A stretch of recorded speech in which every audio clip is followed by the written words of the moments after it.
Assalamualaikum warahmatullahi warahmatullahi wabarakatuh.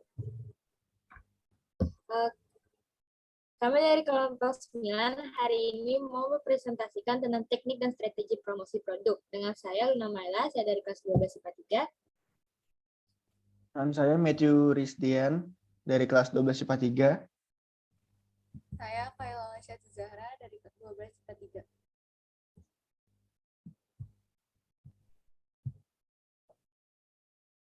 Materi pertama yang akan kita bahas yaitu strategi pemasaran yang terdiri dari mendapatkan dukungan dari perantara, yang kedua melakukan diskriminasi para pengguna.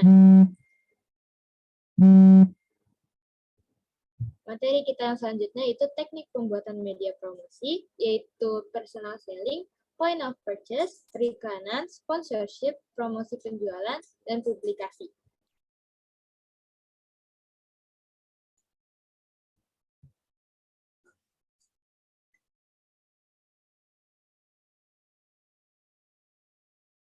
Yang pertama yaitu mendapatkan dukungan dari perantara.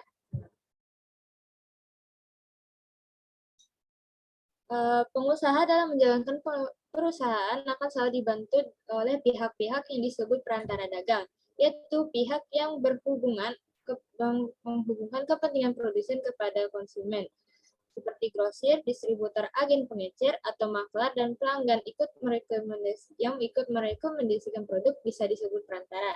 Contoh yang pertama yaitu program Member Get Member yang memberikan uang bagi pelanggan apabila membawa konsumen lain.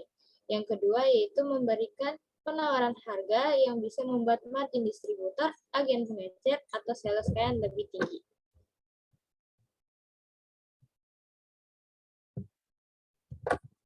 Yang selanjutnya itu melakukan diskriminasi para pengguna.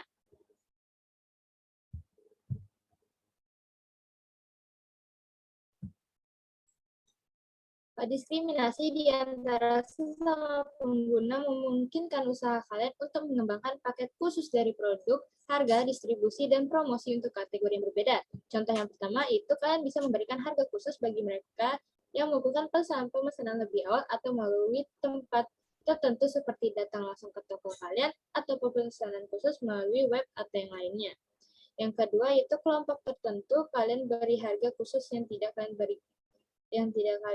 berikan kepada kelompok lainnya.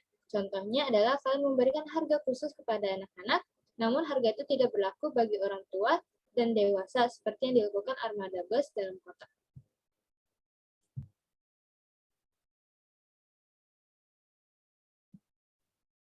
Teknik pembuatan media promosi yang pertama ada personal selling.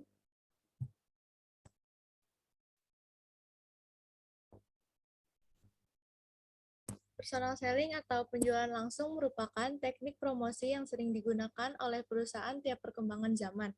Personal selling menurut Griffin adalah seorang penjual bertatap muka dengan para calon pelanggan untuk mengetahui kebutuhannya dan menawarkan produk milik penjual kepada mereka. Bentuk penjualan ini menyediakan hubungan pribadi antara penjual dan pembeli, serta kredibilitas sebuah perusahaan karena memungkinkan pembeli dapat berinteraksi dan bertanya kepada penjual.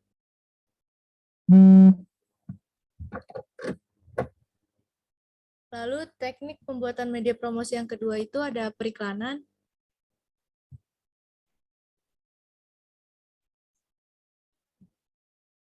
Iklan merupakan komunikasi tidak langsung yang dibayar, digunakan oleh sponsor tertentu untuk menyampaikan kepada orang-orang mengenai sebuah produk. Dalam buku Griffin mengatakan, perusahaan dapat memilih salah satu dari 3 pendekatan umum iklan. Yang pertama itu ada iklan persuasif. Jenis iklan ini adalah untuk mempengaruhi atau membujuk konsumen. Persuasif sering disebut juga dengan daya bujuk.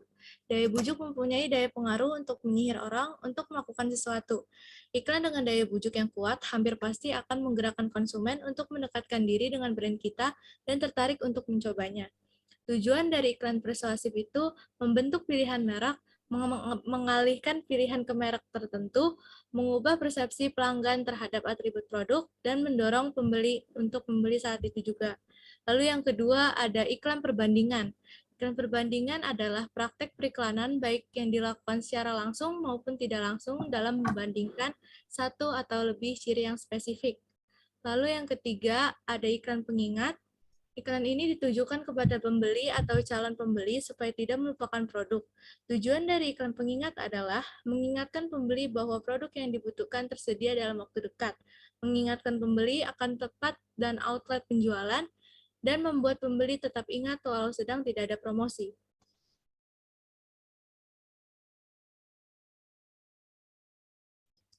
Lalu teknik pembuatan media promosi yang ketiga itu ada publikasi.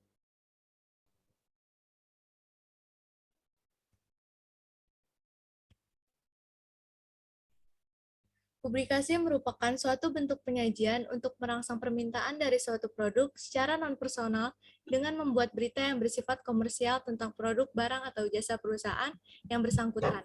Publikasi dapat dilakukan dengan mengadakan wawancara dan hasilnya dibuat dalam media cetak. Pada publikasi, informasi yang tercantum bukan berupa iklan, melainkan berupa berita yang mengandung unsur-unsur yang menarik, sehingga media massa tertarik untuk ikut menyiarkan meskipun tidak menerima upah. Alat komunikasi umum yang digunakan pada saat melakukan publikasi adalah pers, pidato atau seminar, laporan tahunan, dan donasi hubungan masyarakat. Ciri publikasi ditambah dengan 3 kualitas khusus, yaitu nilai kepercayaan, dorongan iklan, dan dramatisasi.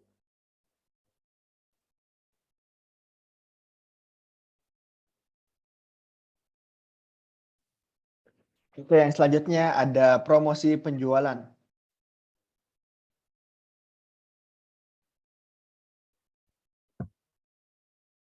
Nah, promosi penjualan atau sales promotion itu adalah rangsangan langsung yang ditujukan kepada konsumen gitu untuk melakukan proses pembelian. Nah, banyaknya jenis promosi penjualan ini termasuk di dalamnya yaitu penurunan harga melalui kupon ya, kemudian ada undian, perangko dagang, pameran, eksibisi dan lain-lain. Nah, promosi penjualan ini ada dua strategi ya, yaitu pull dan push strategi. Nah, perbedaan utama dalam penjualan push and pull ini adalah bagaimana pelanggan mengaksesnya. Dalam penjualan push strategi itu mempromosikan produk dengan mendorong produk kepada orang-orang gitu. Jadi bisa disimpulkan bahwa strategi penjualan push itu membawa produk ke konsumen, tetapi strategi penjualan pull itu membawa konsumen ke produknya gitu.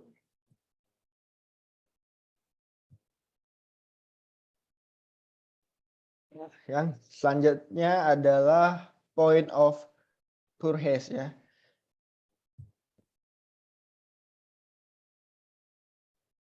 Nah, point of purchase ini atau POP displays itu adalah hadiah langsung. Nah, yang dimana adalah bagian dari strategi pemasaran juga, yaitu bentuk promosi penjualan yang bersifat jangka pendek. Nah, ini sebenarnya adalah penataan produk ya dengan memberikan material tertentu kepada outlet penjualan. Nah, contohnya seperti ada di tos serba yang dimana penjualan barang disertai dengan tatakan yang pas ya, dengan display yang pas, atau juga di tempat mainan, contohnya seperti produk Lego yang dimana point of purchase-nya itu wadah atau tatakan dari barang yang mau dijual itu sangat beragam dan sangat eye catching agar anak-anak atau pembeli dapat tertarik untuk membeli seperti itu.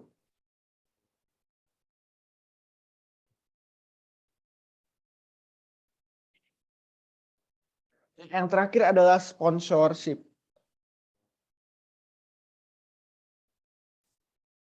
Nah, sponsorship ini adalah inti terpenting ya, yang dimana suatu bentuk penerapan dari suatu sistem promosi produk oleh pihak perusahaan ke masyarakat luas. Nah, sponsorship ini lebih dari sekedar iklan, dan sponsorship adalah bentuk kegiatan kerjasama.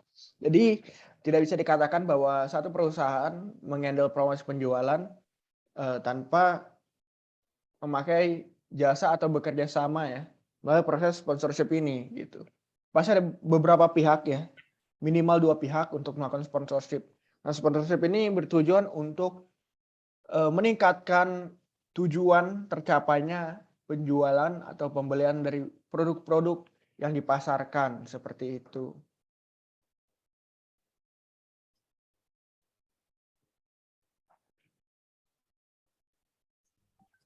Oke, sekian presentasi kami hari ini. Wassalamualaikum Assalamualaikum warahmatullahi wabarakatuh. warahmatullahi wabarakatuh. Terima kasih.